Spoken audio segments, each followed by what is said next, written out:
بسم اللہ الرحمن الرحیم الحمد للہ رب العالمین والصلاة والسلام علی سید المرسلین وعلی آلہ واصحابہ اجمعین اما بعد۔ محترم بزرگوں اور دینی بھائیوں، اللہ تبارک و تعالیٰ کا بہت بڑا فضل و کرم، احسان اور انعام ہے کہ اللہ تبارک و تعالیٰ نے ہم سب کو دین کی اس مقدس مجلس میں حاضری کی سعادت عطا فرمائی ہے۔ ہمارے درمیان ہمارے اسٹیج پر انتہائی قابل احترام علماء کرام جمع ہیں۔ حضرت مولانا محمد مظہر الحق صاحب دامت برکاتہم، حضرت مولانا محمد زین الدین صاحب القاسمی، سب لوگ قابل احترام ہیں۔ ان لوگوں کی محبت ذرہ نوازی ہے کہ مجلسوں میں اپنے وقت کی قربانی دے دیتے ہیں اور محبت میں مجھ سے تقاضا کرتے ہیں کہ میں ان لوگوں کے سامنے میں اللہ اور اس کے رسول صلی اللہ علیہ وسلم کی باتیں کروں۔ اللہ تبارک و تعالی ہمارے ان بزرگوں کی محبت کو ہمارے لیے سعادت دارین کا ذریعہ بنائے اور قبول فرما لے۔ میرے بھائیوں اور بزرگوں، اللہ تبارک و تعالی نے ہم سب کو ایمان اور اسلام کی دولت سے مالا مال فرمایا ہے۔ مسلمان بننا کوئی رسمی چیز نہیں ہے، بلکہ احکام خداوندی کے ماننے کا نام ہے۔ اللہ تبارک و تعالیٰ کے نظام اور اللہ تبارک و تعالیٰ کے قوانین کو اپنانے کا نام ہے۔ خداوند قدوس نے ایمان کے ساتھ جہاں ہمیں بہت سے احکام دیے ہیں، بہت سے کام کرنے کے ہیں اور بہت سے ایسے کام ہیں جن سے بچنا چاہیے آدمی کو، کرنے والے کاموں کو کرنا چاہیے اور جن کاموں سے بچنے کا حکم ہے اس سے بچنا چاہیے۔ اوامر و نواہی اسی کو کہتے ہیں۔ اللہ نے کچھ باتوں کا حکم دیا ہے کہ نماز پڑھو، روزہ رکھو، زکوٰۃ دو، حج کرو، یہ سب کرنے کے کام ہیں، اور بہت سے ایسے کام ہیں جس سے بچنے کا حکم ہے۔ جھوٹ، غیبت، چغل خوری، زناکاری، گانا، اس طریقے سے کچھ حرام ہے اور کچھ حلال ہے۔ کچھ ایسے احکام ہیں جس کو کرنا ہم سب کی ذمہ داری ہے، کچھ ایسے احکام ہیں جس سے بچنا ہم سب کی ذمہ داری ہے۔ ہر کرنے کے کام میں اللہ تبارک و تعالیٰ نے بندوں ہی کا فائدہ رکھا ہے، اور ہر بچنے والی چیز میں بھی اللہ تبارک و تعالیٰ نے بندوں کے لیے دونوں جہان کی سعادت، فلاح اور بھلائی رکھی ہے۔ انہی کاموں میں سے جس کو اللہ تبارک و تعالیٰ نے سختی سے منع کیا ہے اور ایمان والوں کو حکم دیا ہے کہ تم اس کے قریب بھی نہ جاؤ، اس میں سے زنا ہے، بدکاری ہے۔ اللہ تبارک و تعالیٰ نے قرآن مقدس میں ارشاد فرمایا ہے وَلَا تَقْرَبُوا الزِّنَا إِنَّهُ كَانَ فَاحِشَةً وَسَاءَ سَبِيلًا۔ اللہ تبارک و تعالیٰ حکم فرما رہے ہیں، ایمان والوں کو مخاطب کر رہے ہیں کہ تم زنا کے قریب بھی نہ جاؤ۔ زنا کرنا الگ چیز ہے، اللہ تبارک و تعالی زنا کے قریب جانے سے منع کر رہے ہیں۔ اللہ یہ نہیں فرما رہے وَلَا تَزْنُوا کہ زنا مت کرو، بلکہ زنا کے قریب جانے سے منع کر رہے ہیں، اور آگے فرماتے ہیں کہ یہ بے حیائی کا کام ہے اور یہ برا راستہ ہے۔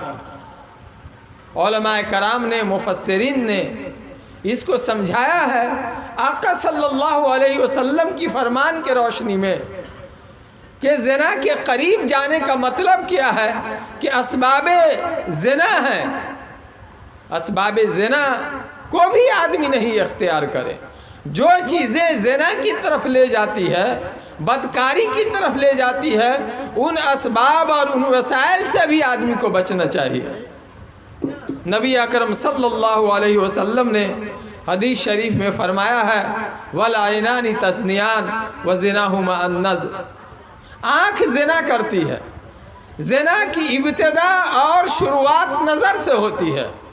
آدمی جب کسی پر نظر ڈالتا ہے، نبی اکرم صلی اللہ علیہ وسلم نے فرمایا یہ آنکھ کا زنا ہے، یہ آنکھ کی بدکاری ہے۔ نبی اکرم صلی اللہ علیہ وسلم نے حضرت علی رضی اللہ تبارک و تعالی عنہ کو ارشاد فرمایا تھا کہ علی، پہلی نظر کے بعد تم اپنی نظر جھکا لو، نظر کے بعد نظر مت ڈالو، نظر پڑ گئی جھکا لو، ٹھکیاتے مت رہو، ٹک ٹکی بات کے دیکھتے مت رہو، اس لیے کہ جو پہلی نظر پڑ گئی ہے یہ تو معاف ہے، لیکن اس کے بعد اگر تم نظر ڈالو گے تو یہ زنا ہے نظر کا۔ تو نظر پر پابندی لگائی گئی ہے کہ تم اپنے نظر کی حفاظت کرو۔ نبی اکرم صلی اللہ علیہ وسلم نے ارشاد فرمایا کہ آدمی کے ہاتھ زنا کرتے ہیں۔ ہاتھ کا زنا کیا ہے؟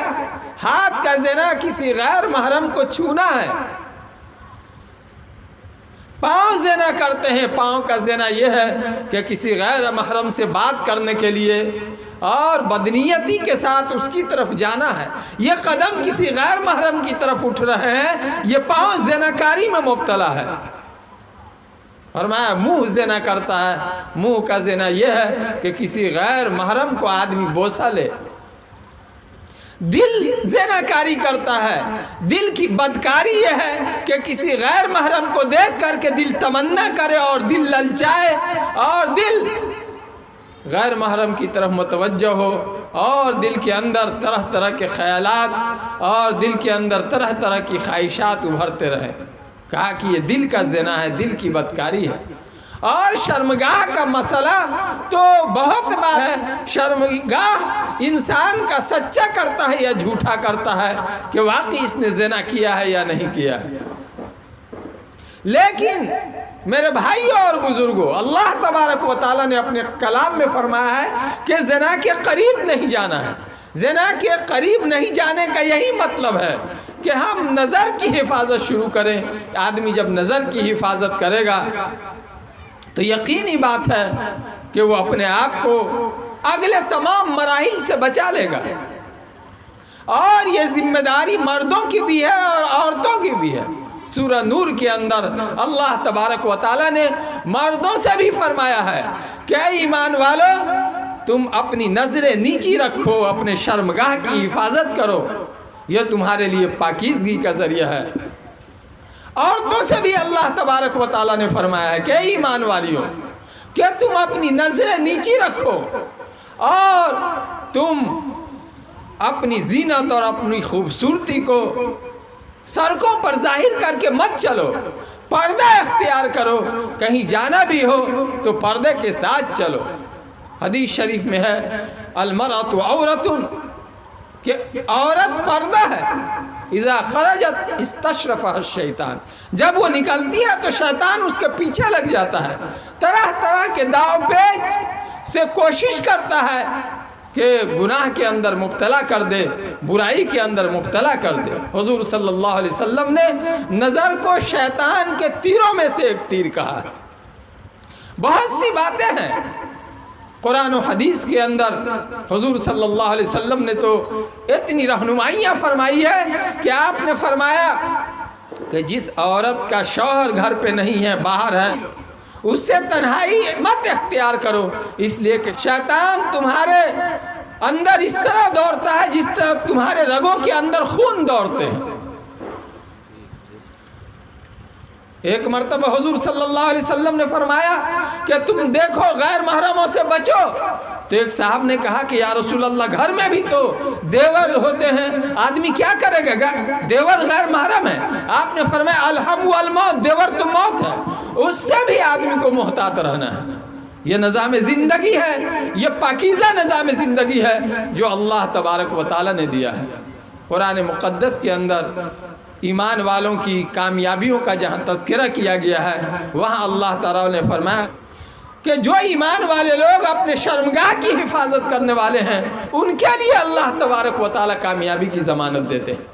نبی اکرم صلی اللہ علیہ وسلم نے ایک مرتبہ ارشاد فرمایا کہ جو آدمی دو چیز کی مجھے ضمانت دے دے میں اس کے لیے جنت کی ضمانت لیتا ہوں۔ ایک اپنی زبان کی ضمانت دے دے کہ وہ اپنی زبان کی حفاظت کرے گا، اور اپنے شرمگاہ کی ضمانت دے دے کہ وہ اپنی شرمگاہ کی حفاظت کرے گا، تو میں اس کے لیے جنت کی ضمانت دیتا ہوں۔ میرے بھائیو اور بزرگوں، زناکاری میں مبتلا ہونا یہ انتہائی گناہ کا کام ہے، اور زناکاری اور بدنظری سے اپنے آپ کو بچانا یہ انتہائی اعلیٰ درجے کا ایمان ہے۔ حضور صلی اللہ علیہ وسلم نے ایک جگہ ارشاد فرمایا ہے کہ کسی ایمان والے کی نظر کسی غیر محرم پہ پڑ گئی اور اس نے اپنی نظر کو جھکا لیا۔ اچھا، ایک بات اچھی طرح سمجھیے، پہلی نظر کا مطلب یہ ہے کہ پڑی نظر اور آپ نے جھکا لیا۔ یہ مطلب نہیں ہے کہ پہلی مرتبہ پڑ گئی تو آپ دیکھتے رہیے وہ پہلی ہی نظر ہو جائے گی۔ نہیں میرے بھائیو اور بزرگوں، شیطان آدمی کو یہ بھی سکھا سکتا ہے۔ حضور صلی اللہ علیہ وسلم نے فرمایا نظر پڑی اور آدمی نے اپنے نظر کو جھکا لیا تو اللہ تبارک و تعالی اس کو عبادتوں میں لذت اور حلاوت عطا فرمائیں گے۔ آدمی جب اپنے نفس کے لیے قربانی دیتا ہے، اپنے نظر کو سمجھاتا ہے کہ تم کہاں حرام کی طرف اٹھ رہے ہو، تو یقینی بات ہے کہ آدمی کو مشقت ہوتی ہے نظر جھکانے میں، نظر بچانے کے اندر آدمی کو جو مشقت ہوتی ہے، جو قربانی دینا پڑتا ہے، اللہ تبارک و تعالی اس قربانی کے بدلے میں اس کو عبادت کی لذت عطا فرماتے ہیں۔ بہت بڑی عبادت ہے میرے بھائیوں اور بزرگوں۔ اور دوسری طرف زناکاری بے حیائی کا کام ہے، زناکاروں کا بہت بدترین انجام ہے۔ نبی اکرم صلی اللہ علیہ وسلم کی حدیث شریف میں ہے کہ کل قیامت کے دن جہنم کے اندر جہنمی لوگ ہوں گے۔ اچھا، جہنم کتنی خطرناک چیز ہے؟ آگ کے 70 درجے ہیں، ان 70 درجے میں سے ایک درجہ صرف دنیا کے اندر ہے۔ کیا جلن ہے اس آگ کے اندر!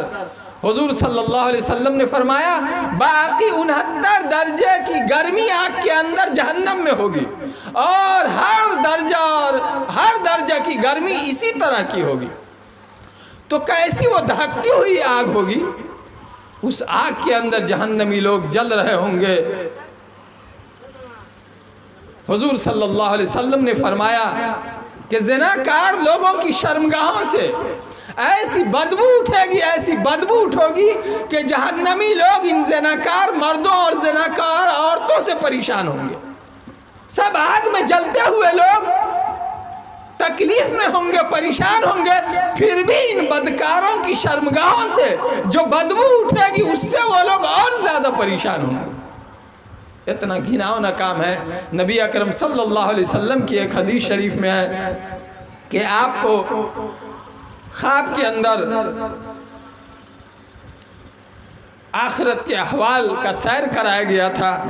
اسی میں سے ایک جگہ دکھانے والوں نے آپ کو دکھایا کہ ایک غار ہے، اور وہ تنور کی اس کا اوپر والا حصہ تنگ ہے اور اندر والا حصہ انتہائی کشادہ ہے۔ اس کے اندر آگ جل رہی ہے، دھکتی ہوئی آگ ہے، کچھ ننگے مرد ہیں اس کے اندر، کچھ ننگی عورتیں ہیں۔ جب آگ کا شعلہ اوپر کی طرف اٹھتا ہے تو وہ ننگے مرد اور عورتیں اوپر کی طرف اٹھ جاتے ہیں، اور جب وہ شعلہ نیچے کی طرف جاتا ہے تو وہ ننگے مرد اور ننگی عورتیں نیچے کی طرف چلی آتی ہیں۔ نبی اکرم صلی اللہ علیہ وسلم نے پوچھا کہ یہ کون لوگ ہیں؟ تو انہوں نے بتایا کہ یہ زناکار لوگ ہیں جو دنیا کے اندر ناجائز طریقے سے اپنی شہوانی خواہشات کو پورا کیا کرتے تھے۔ میرے بھائی اور بزرگوں، یہ کوئی کھیل اور تماشا نہیں ہے۔ بحیثیت ایمان ایک مومن کی ذمہ داری ہے کہ وہ آخرت پر ایمان رکھے اور اللہ کی رضا اور خوشنودی کے لیے وہ گناہوں سے اپنے آپ کو بچائے۔ تھوڑی دیر کی لذت ہے، آدمی لذت تو پا لے گا، لیکن ہمیشہ کے لیے جو جہنم کے اندر رہے گا، اور جہنمی بھی اپنی تمام تر تکلیف کے باوجود زناکاروں کو گھٹیا نظر کے ساتھ دیکھیں گے، اور زناکار اور بدکار لوگوں سے جہنم کے اندر جہنمی بھی پریشان ہوں گے۔ ایک جگہ ہے کہ زناکاری کرنے والی عورتوں کو اس کے پستانوں کے بل، سینوں کے بل لٹکا دیا جائے گا، جس سے پہچاننے والے لوگ پہچان لیں گے کہ یہ وہ عورتیں ہیں جنہوں نے دنیا میں زناکاری اور بدکاری کیا تھا۔ اور بچنے والوں کے لیے قرآن مقدس کے اندر کامیابی کی ضمانت ہے، اور نبی اکرم صلی اللہ علیہ وسلم نے بہت سی اس کی فضیلتیں بیان فرمائی ہیں۔ حدیث شریف میں علماء سے پوچھئے، کل قیامت کے دن 7 لوگ عرش کے سائے میں ہوں گے، اس میں سے ایک وہ آدمی بھی ہوگا جس کو کسی عورت سے بدکاری کرنے کے لیے مکمل موقع ہاتھ آ گیا ہوگا، موقع ہے کہ وہ بدکاری کر سکتا ہے، لیکن اس نے اللہ کے ڈر سے اس بدکاری سے اپنے آپ کو بچا لیا۔ کل قیامت کے دن اللہ تبارک و تعالی اس زناکاری سے بچنے والے کو عرش کا سایہ نصیب فرمائیں گے۔ حدیث شریف میں بنی اسرائیل کے 3 شخصوں کا واقعہ بیان کیا گیا ہے کہ وہ لوگ سفر کر رہے تھے، راستے میں پہاڑی میں ایک غار میں ان لوگوں نے پناہ لیا، تو پہاڑ کا ایک بہت بڑا چٹان اس غار کے منہ پر آ گیا، جس کی وجہ سے وہ غار بند ہو گیا، اب نکلنے کا راستہ نہیں تھا، یہ لوگ اسی میں گھٹ گھٹ کے مر جاتے۔ تینوں آدمی نے آپس میں مشورہ کیا اور کہا کہ ہر آدمی اپنی اپنی نیکیوں کو یاد کرے اور اللہ سے دعا کرے۔ چنانچہ ایک شخص نے ماں کی خدمت کے واقعہ کو یاد کیا اور اللہ سے دعا کیا کہ اللہ، میں نے اپنی ماں کی خدمت آپ کی رضا کے لیے کیا تھا،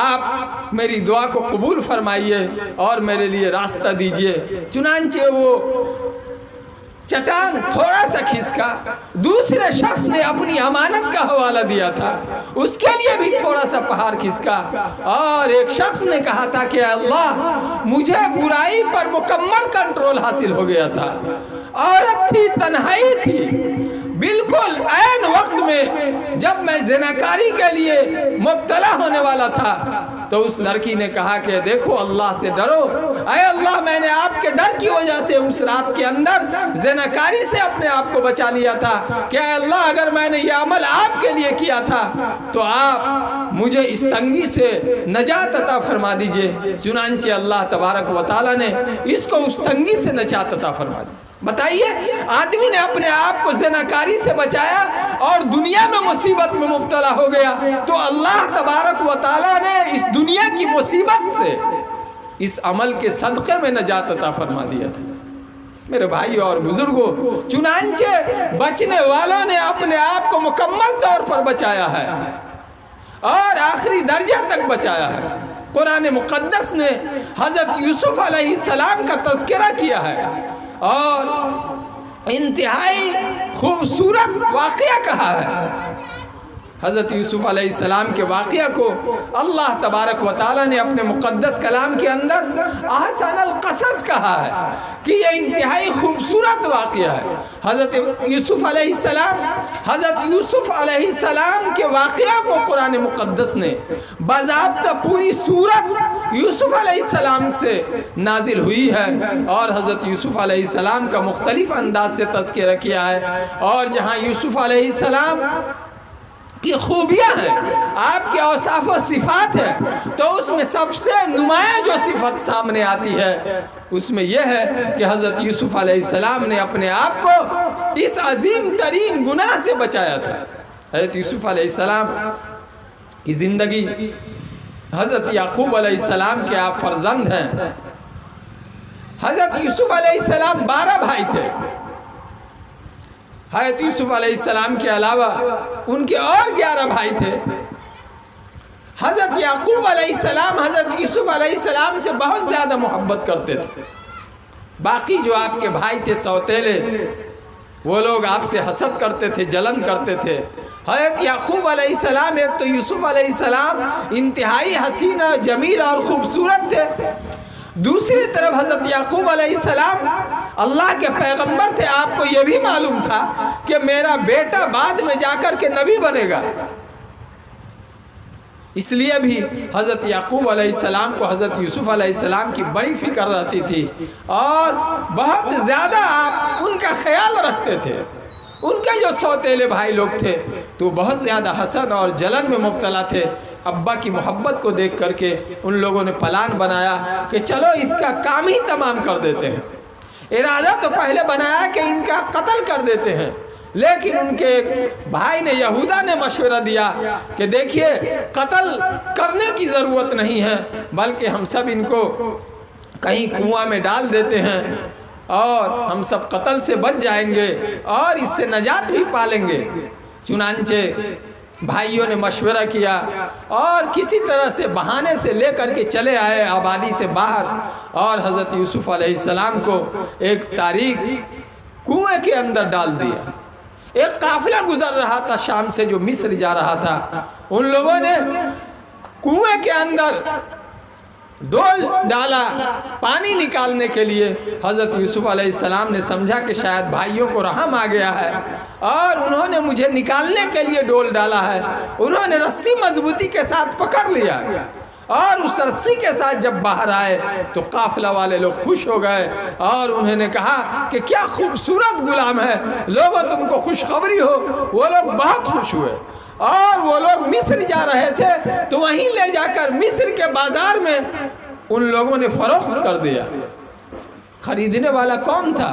وہاں کا عزیز تھا، وہاں کا بادشاہ وقت تھا، عزیز مصر۔ قرآن مقدس نے عزیز مصر کہا ہے۔ چنانچہ حضرت یوسف علیہ السلام، دیکھیے اللہ کی کیا شان ہے،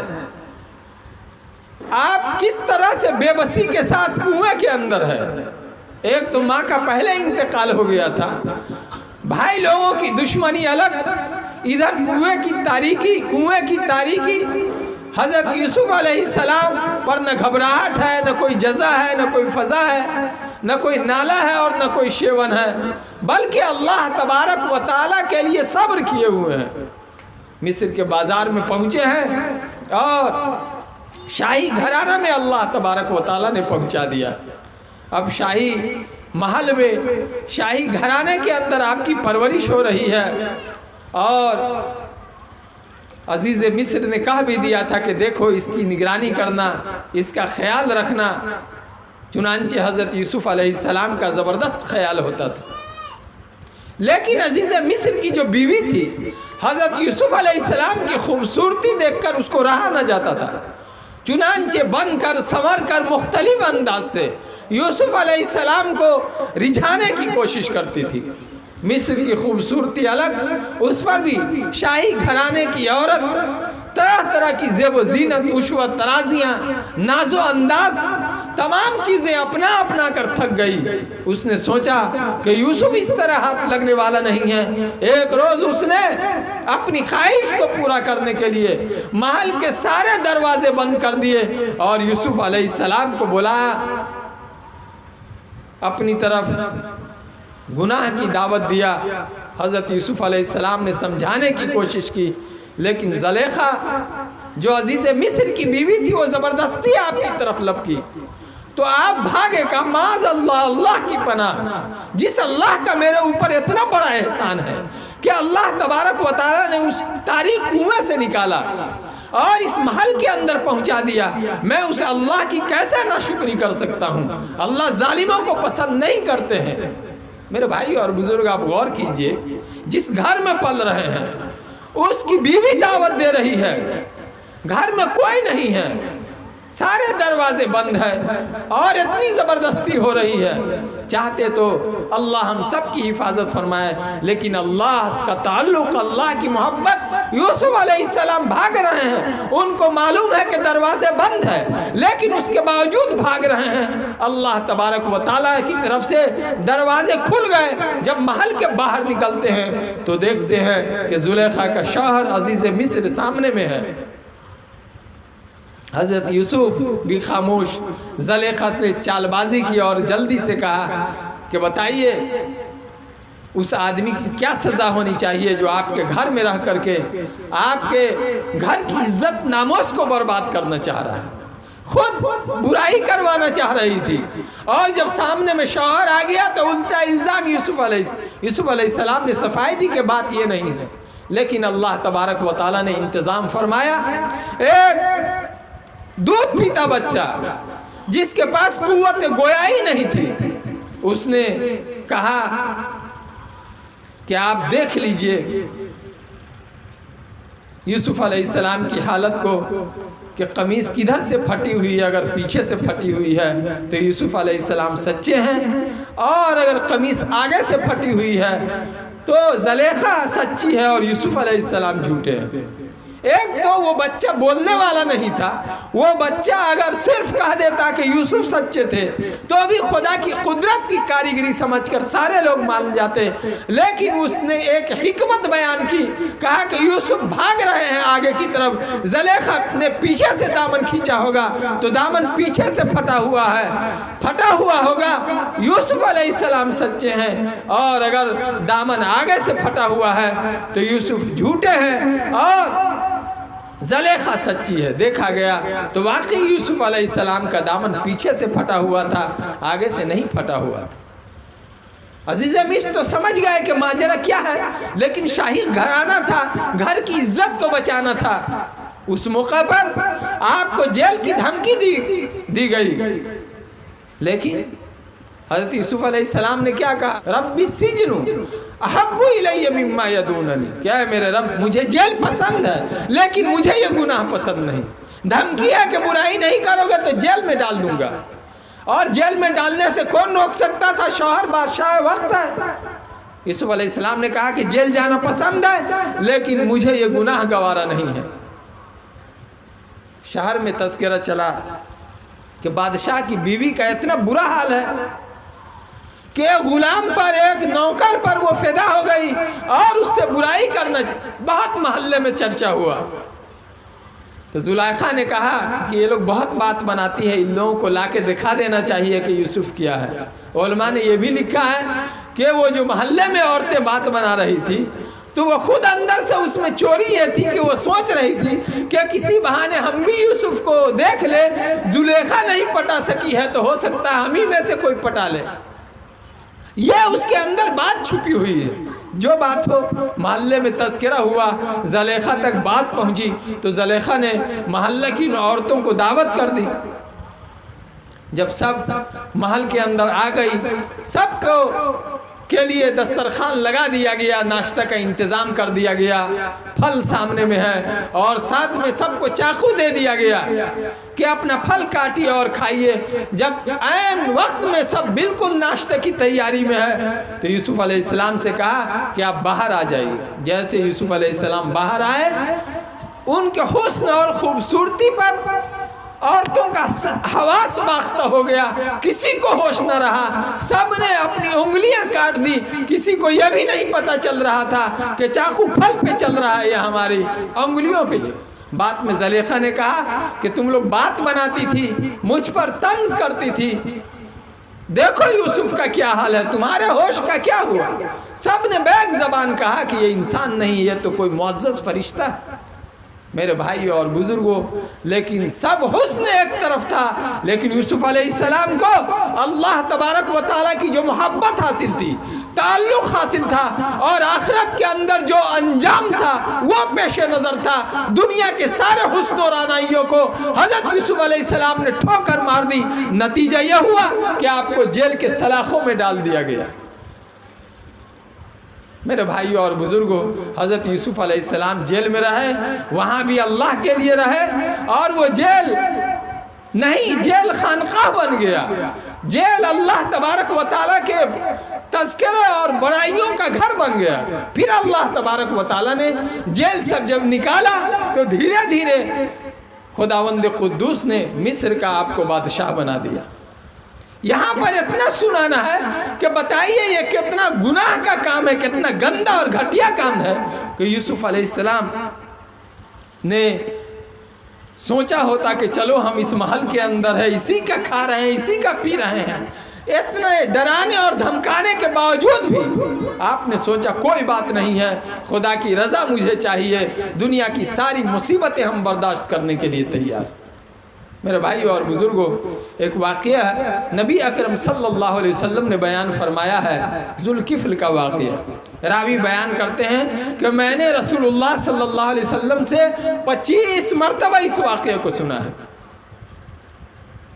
اور کتنے مرتبہ حضور صلی اللہ علیہ وسلم نے اس کو بیان کیا ہوگا جس وقت یہ نہیں رہے ہوں گے. فرماتے ہیں کہ بنی اسرائیل میں ایک شخص تھا، بہت عیاش تھا، شرابی، زناکاری، بدکاری کرنے والا۔ وہ لڑکیوں کے پھیر میں رہتا تھا۔ ایک غریب عورت تھی، وہ اس کے پاس آتی، کچھ بچے بھوکے تھے، محتاجی کی وجہ سے فاقہ کی نوبت تھی، وہ کہتا ہماری خواہش پوری کرو تب ہم تم کو تمہاری مدد کریں گے۔ وہ ایک مرتبہ آئی، اس نے گناہ کی دعوت دیا، وہ واپس چلی گئی۔ پھر دوبارہ آئی، پھر اس کا وہی حال تھا۔ پھر تیسری مرتبہ وہ آئی، بچوں کے بھوک اور پیاس کو برداشت نہیں کر سکی اور اس نے ارادہ ظاہر کر دیا کہ ٹھیک ہے تم ہماری مدد کر دو، ہم گناہ کرنے کے لیے تیار ہیں۔ میرے بھائی اور بزرگوں، اس وقت کی بہت بڑی رقم تھی، اتنی بڑی رقم پر اس لڑکی سے ذوالکفل نے سودا کر لیا۔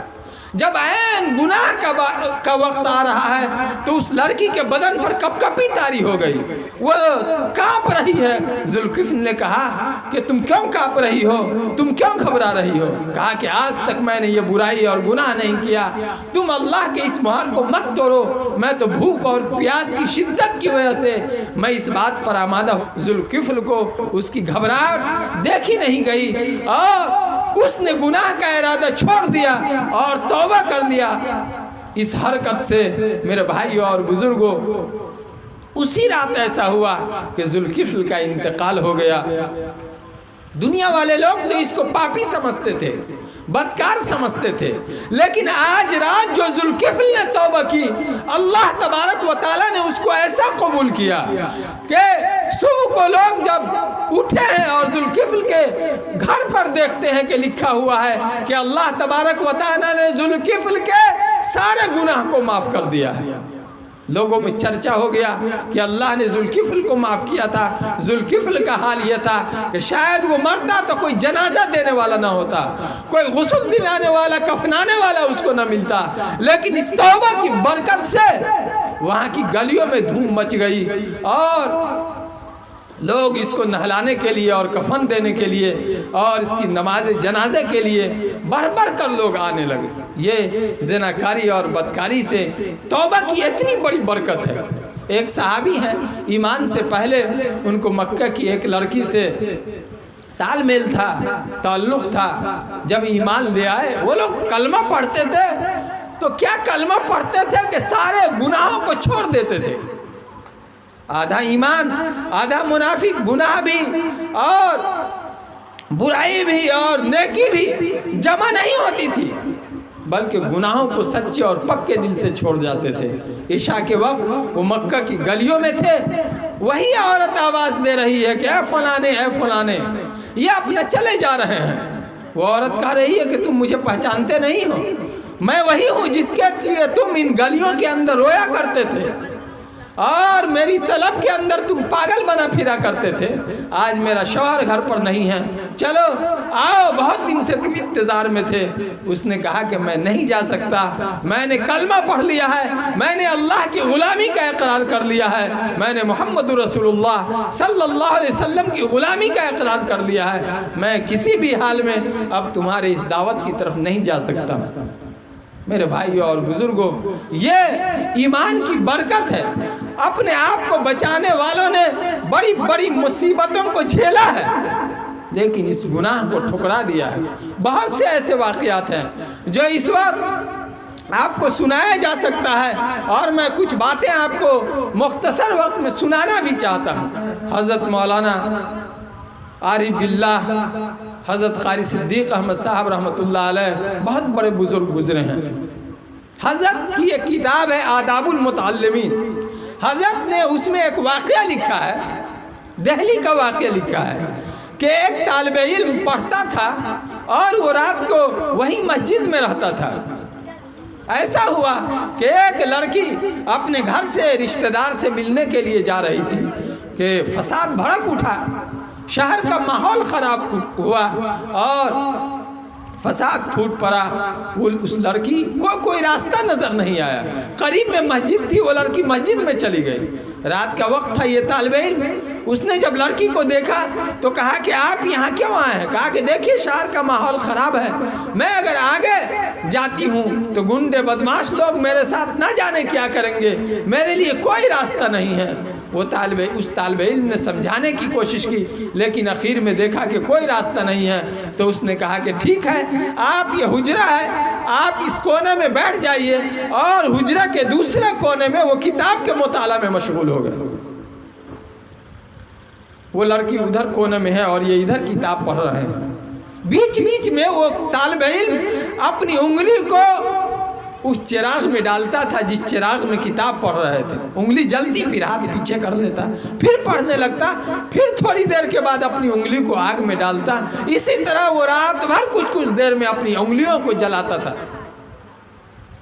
جب صبح ہوئی تو اس نے کہا کہ چلیے، اب فسادی لوگ اپنے اپنے گھروں کو جا چکے ہیں، راستہ صاف ہے، آپ بتائیے کہ آپ کو کہاں جانا ہے، میں آپ کو پہنچا دیتا ہوں۔ تو اس لڑکی نے کہا کہ میں اس وقت تک نہیں جاؤں گی جب تک آپ مجھے نہ بتاتے کہ آپ رات بھر آپ اپنی انگلیوں کو کیوں جلاتے رہے۔ کہا کہ یہ میرا معاملہ ہے، آپ کو اس میں پڑھنے کی ضرورت نہیں ہے، آپ گھر جائیے، میں آپ کو گھر پہنچا دیتا ہوں۔ تو اس نے کہا کہ جب تک مجھے معلوم نہیں ہوگا اس کی وجہ، اس وقت تک میں نہیں جاؤں گی۔ تو انہوں نے مجبور ہو کر کے کہا کہ دیکھیے، رات کی تنہائی تھی، کوئی نہیں تھا میرے اور آپ کے علاوہ، دل میں وسوسہ خیال آتا تھا کہ موقع غنیمت ہے، منہ کالا کر دو۔ تو میں اپنے نفس کو کہتا تھا کہ یہ دنیا کی آگ ہے، جہنم کی آگ اس سے 70 درجے گرم ہے، ذرا اس کو برداشت کر لے، پھر آخرت کی آگ میں جانے کی بات کر لیں۔ تو انگلی ڈالتا تھا، جلتی تھی، پیچھے کرتا تھا، میں نفس کو سمجھاتا تھا، پھر دل میں خیال آتا تھا، پھر میں نفس کو کہتا تھا کہ تم جہنم میں جلنے کی بات کر رہے ہو، تم اس آگ کو برداشت کر لو، پھر آگے جہنم میں جانے کی بات کرتا۔ میں اپنے نفس کو سمجھانے کے لیے بار بار اپنی انگلیوں کو آگ پر ڈالتا تھا۔ وہ لڑکی گھر گئی، اس کا رشتہ بھی کسی مالدار گھرانے میں لگا ہوا تھا، وہ بڑے مالدار گھر کی لڑکی تھی۔ اس نے اپنے گھر والوں سے کہا کہ ہم وہاں شادی نہیں کریں گے، بلکہ اس طالب علم سے شادی کریں گے۔ لوگوں نے تانا بھی دیا، طنز بھی کیا کہ پتہ نہیں کیا بات ہوئی اور کیا ہوا کہ یہ لڑکی اس لڑکے پر فریفتہ ہو گئی۔ اس کے بعد اس لڑکی نے سچائی بیان کی کہ اس آدمی کے اندر اللہ کا ڈر ہے، اللہ تبارک و تعالیٰ کا خوف ہے، جس میں اللہ کا ڈر ہوتا ہے وہ کسی کو تکلیف نہیں پہنچاتا ہے۔ میں اللہ کے ڈر کی وجہ سے میں اس لڑکے سے شادی کرنا چاہتی ہوں۔ چنانچہ اس لڑکی کی اس لڑکا سے ان کے گھر والوں نے شادی کر دی، اور بعد میں ساری دولت، سارے گھر بار کا یہ فقیر غریب طالب علم مالک ہے۔ آپ اندازہ لگائیے، گناہ سے بچنے کی وجہ سے اللہ تبارک و تعالیٰ نے کیا عزت، کیا سربلندی عطا فرمائی۔ زناکاری کے دنیا میں بڑے بڑے نقصان ہیں۔ کہا کہ آدمی کی شکل خراب ہو جاتی ہے، آدمی کی دولت ختم ہو جاتی ہے، روئے زمین پر قحط پھیلتا ہے، اور بڑے بڑے وبال زناکاری کی وجہ سے روئے زمین پر پھیلتے ہیں۔ کل قیامت کے دن اللہ تبارک و تعالیٰ ناراض ہوں گے، قبر کے اندر آدمی پریشانی میں مبتلا ہوگا، حشر کے اندر آدمی پریشان ہوگا، دنیا بھی برباد اور آخرت بھی برباد ہے۔ میرے بھائی اور بزرگوں، ایک بزرگ گزرے ہیں ہمارے ہندوستان میں، خواجہ مشکی کے نام سے مشہور ہیں۔ وہ اپنے محلے میں آتے جاتے تھے، ایک لڑکی تھی جو ان کے طاق میں تھی، مالدار گھرانے کی، بڑے گھرانے کی لڑکی تھی۔ ایک روز اس کے گھر پر ایک بوڑھی عورت گیٹ پر کھڑی تھی، وہ اسی راستے سے گزرے تو اس بوڑھی عورت نے کہا کہ مولانا ایک منٹ تشریف لائیے، ایک بہت ضروری کام ہے، اندر ایک آدمی بیمار ہے، اس کو دم کرنا ہے، اس کو پھونکنا ہے۔ چنانچہ وہ ہمدردی اور محبت میں گھر میں چلے گئے۔ جب اندر گئے تو اس نے گھر کے دروازے پر تالا بند کر دیا، گیٹ پر تالا لگا دیا، اور جب اندر یہ گئے تو وہاں ایک نوجوان خوبصورت عورت بن سنور کے تیار ہے، وہ کہہ رہی ہے کہ یہاں کسی کو جھاڑ پھونک کرنے کی ضرورت نہیں ہے، بلکہ میں نے اپنی خواہش کو پورا کرنے کے لیے آپ کو بلایا ہے۔ گھبرائے کہ اب کیا ہوگا، باہر دروازے پر تالا لگا ہوا ہے۔ اس نے کہا کہ گیٹ تو بند ہے، اگر آپ ہماری خواہش نہیں پوری کرتے ہیں تو میں ابھی شور مچاؤں گی اور ہنگامہ ہوگا، محلہ کے لوگ آ کر آپ کا علاج کریں گے اور آپ کی پٹائی کریں گے۔ انہوں نے دیکھا کوئی راستہ نہیں ہے، لیکن یاد رکھیے جب آدمی سے بچنا چاہتا ہے تو اللہ راستے نکال دیتے ہیں۔ ان کو جب کوئی تدبیر سمجھ میں نہیں آئی تو انہوں نے جلدی سے کہا کہ مجھے سخت استنجا کا تقاضا ہو رہا ہے۔ اس نے کہا کہ آؤ استنجا کر لو۔ وہ گئے بیت الخلاء کے اندر اور وہاں جا کر جلدی جلدی انہوں نے گندگی لیا اور اپنے بدن پر یہاں وہاں پورے بدن میں گندگی لگا دیا۔ اب جو گندگی لگا کر کے آئے اور بدبو جب گھر کے اندر پھیلی تو وہ لڑکی کہتی ہے کہ جلدی سے اس کو گھر سے بھگاؤ، یہ تو کوئی پاگل ہے، ہم اس کو تو ٹھیک ٹھاک سمجھ رہے تھے۔ باہر آئے، شرمندہ تھے کہ وہ کدھر جائیں، جدھر جائیں گے تو بدبو پھیلے گی اور لوگ گھن کریں گے۔ جلدی سے وہ گئے غسل خانہ میں اور وہ نہا دھو کر کے تیار ہوئے، باہر آئے تو لوگ کہتے تھے کہ آپ نے خوشبو کہاں لگائی؟ آپ کے بدن سے بہت خوشبو آتی ہے، مشک کی خوشبو آتی ہے۔ آپ اندازہ لگائیے کہ ایک شخص نے گناہ سے اپنے آپ کو بچانے کے لیے اپنے بدن میں گندگی مل لیا ہے، کوئی راستہ اس کو سمجھ میں نہیں آیا تو اسی راستے کو اس نے اپنایا، لیکن اللہ تبارک و تعالیٰ نے کیا برکت عطا فرمائی کہ وہ ان کے بدن سے خوشبو پھوٹتی تھی۔ وہ جہاں جاتے تھے تو ان کے بدن میں ساتھ ساتھ خوشبو نظر آتی تھی اور ان کا نام ہی خواجہ مشکوی ہو گیا۔ اس لیے میرے بھائی اور بزرگوں، یہ عظیم ترین گناہ ہے۔ ہم سب کی ذمہ داری بنتی ہے، مردوں کی، عورتوں کی، سب کی، کہ ہم اپنی نظروں کو بھی پاک کریں اور اپنی شرمگاہوں کی بھی حفاظت کریں۔ ایک واقعہ لکھا ہے ایک مولانا کا کہ راستے سے گزر رہے تھے تو ایک عورت نے گناہ کی دعوت دیا اور کہا کہ اپنی خواہش کا اظہار کیا۔ وہ کہا کہ چلو آؤ میرے ساتھ۔ وہ مسجد کی طرف لے گئے، جب مسجد کے پاس پہنچے اندر آئے تو کہا کہ ٹھیک ہے لیٹو مسجد میں۔ کہا کہ ارے آپ کیا کہہ رہے ہیں، مسجد کے اندر آدمی؟ یہ کہا تو کہا کہ بیوقوف، تم مجھے باہر گناہ کی دعوت دے رہی تھی، مسجد میں کہہ رہا ہوں تو کہہ رہی ہے کہ مسجد میں گناہ کرے گا آدمی۔ جو اللہ مسجد کے اندر دیکھتا ہے وہی اللہ باہر بھی دیکھ رہا ہے۔ آدمی اللہ سے بچ کے کہاں جائے گا؟ اللہ تبارک و تعالی ہر جگہ ہے، ہر چیز کو دیکھتے ہیں، ہمارے ظاہر، ہمارے باطن، ہماری مجلس اور ہماری تنہائی، سب کو اللہ تبارک و تعالی دیکھتے ہیں۔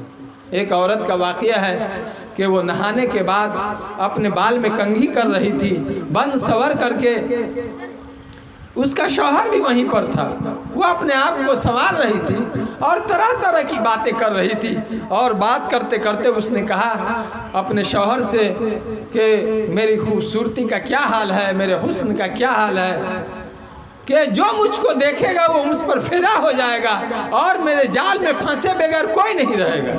اس کے شوہر نے کہا کہ یہ قریب مسجد میں مولانا رہتے ہیں، بزرگ عمیر ابن عبید ہیں، وہ تو تم کو دیکھیں گے بھی نہیں، تم اپنے حسن کی بات کرتے ہو کہ وہ تو تم کو دیکھیں گے بھی نہیں۔ کہا کہ مجھ کو اجازت دو، میں اس کو اپنے دام میں پھنسا کے دکھا دیتی ہوں۔ کہا کہ تم کو اجازت ہے، جاؤ۔ میاں کی بیوی کی بات تھی، ناز کی بات ہو رہی تھی، شوہر نے بھی اجازت دے دی۔ یہ باہر کھڑی رہی پردہ لگا کر کے، مسلمانوں میں تو پردہ کا نظام تھا، نقاب لگا کے چلنے کا۔ حضرت عمیر ابن عبید مسجد سے نکلے اور وہ باہر چلی گئی کہ آپ سے مجھے کچھ بات کرنا ہے۔ سوچا جو کوئی ضرورت مند ہے، کوئی مسئلہ پوچھنا ہوگا، کوئی کام ہوگا، تو کہا کہ بتاؤ کیا بات ہے۔ تو اس نے فوراً اپنا چہرہ سے نقاب الٹ دیا اور کہا کہ میں اپنی خواہش لے کر کے آئی ہوں۔ تو انہوں نے کہا کہ بتاؤ، تم سوچ لو کہ ہم دونوں نے خواہش پوری کر لی اور جس کام کے لیے آئی ہو وہ کام ہم دونوں نے کر لیا، پھر ہم دونوں خدا کے حضور حاضر ہو رہے ہیں، تو بتاؤ کہ اللہ تبارک و تعالیٰ کے یہاں ہم لوگوں کا کیا حال ہوگا۔ کہا کہ وہاں تو شرمندگی ہوگی اور رسوائی کے علاوہ کچھ نہیں ہوگا۔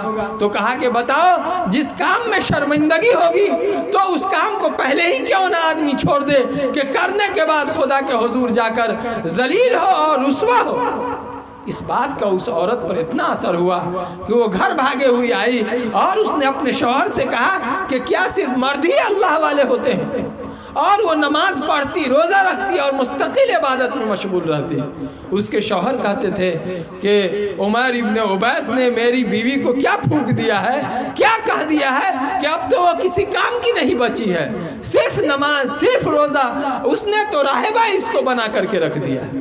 میرے بھائی اور بزرگوں، یہ وہ ایمان ہے۔ اس موقع پر مجھے سلیمان درانی کا واقعہ یاد آتا ہے۔ وہ اپنا واقعہ بیان کرتے ہیں کہ میں ایک سفر میں جا رہا تھا، ایک جگہ قیام کیا تو مجھے ایسا اندازہ لگا کہ آگے جانے کے بعد سفر کا سامان ختم ہو جائے گا اور خریدنے میں پریشانی ہوگی۔ چنانچہ ساتھیوں نے مشورہ کیا اور کہا کہ آپ یہیں خیمہ میں رہیے، ہم لوگ سامان خرید کر کے لاتے ہیں۔ چنانچہ ان کے 2 ساتھی سامان خریدنے کے لیے چلے گئے اور یہ تنہا خیمہ میں رہ گئے۔ قریب میں عورت تھی جو بکری وغیرہ چلا رہی تھی جنگل کے اندر۔ اس نے دیکھا کہ ایک مرد تنہا ہے، وہ خیمے میں پہنچ گئی اور اس نے کچھ کہا۔ سلیمان دارانی نے سمجھا کہ شاید اس کو کوئی ضرورت مند ہے، روٹی ووٹی کچھ چاہیے اس کو، تو اس نے کہا کہ نہیں، میں روٹی وغیرہ کے لیے نہیں آئی ہوں، بلکہ ایک عورت کو جو مرد سے خواہش ہوتی ہے، جو ضرورت ہوتی ہے، میں اس کے لیے آئی ہوں۔ سلیمان دارانی رونے لگے، گھبرا گئے کہ مجھے تنہا دیکھ کر شیطان نے اپنا ایجنٹ بھیج دیا۔ وہ گھبرا کر رونے لگے۔ جب یہ رونے لگے تو عورت گھبرا کر کے بھاگی وہاں سے اور روتے روتے ان کی آنکھ لگ گئی۔ تو خواب میں انہوں نے حضرت یوسف علیہ السلام کی زیارت کی۔ یوسف علیہ السلام کی جب زیارت ہوئی تو حضرت سلیمان دارانی نے کہا کہ آپ نے کس طرح اپنے آپ کو گناہ سے بچا لیا تھا، آپ نے اپنے آپ کو گناہ سے کس طرح بچایا تھا۔ یوسف علیہ السلام نے کہا کہ میں تو اللہ کا نبی تھا، میں نے اپنے آپ کو گناہ سے بچایا، یہ اتنا بڑا کمال نہیں ہے جتنا بڑا کمال یہ ہے کہ تم نے اپنے آپ کو گناہ سے بچایا۔ میرے بھائی اور بزرگوں، بتائیے کتنی بڑی سعادت، گناہ سے بچنے کی ابھی آنکھ لگتی ہے اور ابھی حضرت یوسف علیہ السلام کی زیارت ہو رہی ہے۔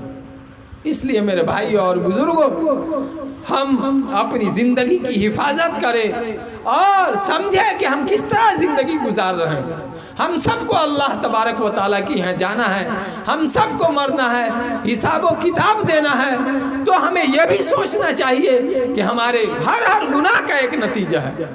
آپ دیکھتے ہیں ہم لوگوں کے ادھر ایک کھر ہے، چھوئی موئی اس کو کہتے ہیں، لجونی کھر بھی کہتے ہیں۔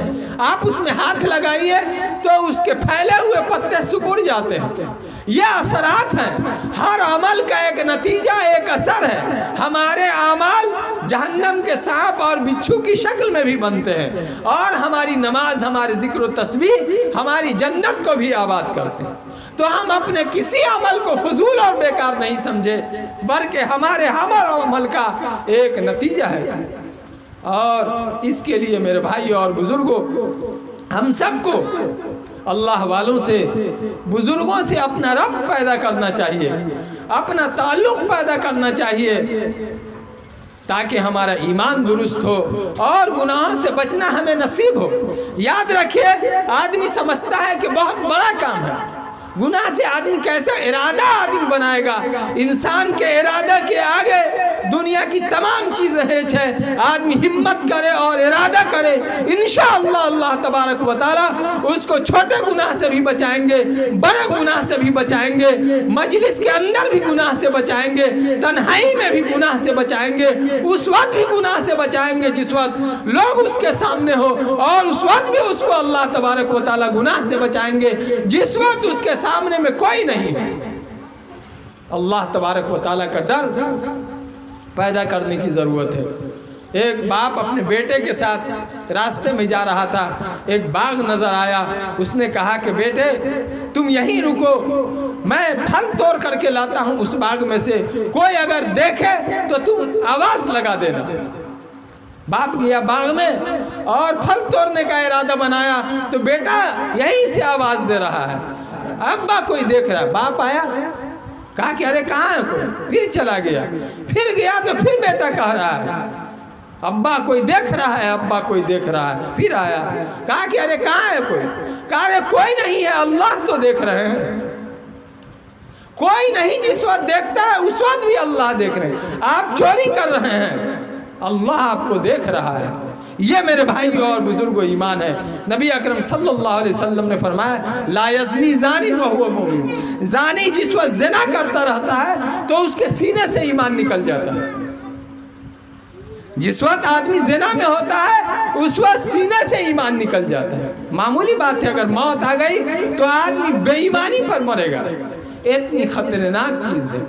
کل قیامت کے دن زناکاروں کی ایک خاص پہچان ہوگی. آج دنیا میں آدمی چھپ کر لے، لیکن کل قیامت کے دن اللہ کے سامنے حاضر ہوگا. حضور صلی اللہ علیہ وسلم دیکھیں گے. قرآن مقدس میں ہے کہ تمہارے اعمال کو اللہ دیکھیں گے، اللہ کے رسول دیکھیں گے، اور تمام مومنون و مومنات تمہارے اعمال کو دیکھیں گے. آدمی کیا ہوگا اس وقت؟ کبھی تو سوچے آدمی کہ ہمارے اعمال کو کل قیامت کے دن حضور صلی اللہ علیہ وسلم دیکھیں گے تو ہمارا کیا حال ہوگا. اس لیے میرے بھائی اور بزرگوں، ہم سب کو اللہ تبارک و تعالیٰ کی پکڑ کو سوچ کر، قیامت کے دن کی سزا کو سوچ کر، اور جہنم کی خطرناکیوں کو سوچ کر ہم سب کی ذمہ داری بنتی ہے کہ ہم سب اپنے آپ کو گناہ سے بچائیں. اس عظیم ترین گناہ زناکاری سے بھی اپنے آپ کو بچائیں، اور اس کے علاوہ جتنے گناہ ہیں ایک ایک گناہ کو تلاش کر چھوڑنے کی کوشش کرے. زناکاری کے جو اسباب و وسائل ہیں، بد نظری، غیر محرموں سے بات چیت کرنا، میرے بھائی اور بزرگوں، اس موقع پر اخیر میں ایک بات یاد آ گئی ہے. قابیل اور حابیل کا واقعہ ہم اور آپ نے بار بار سنا ہے. نظام تھا، اللہ تبارک و تعالیٰ نے کی طرف سے قانون تھا.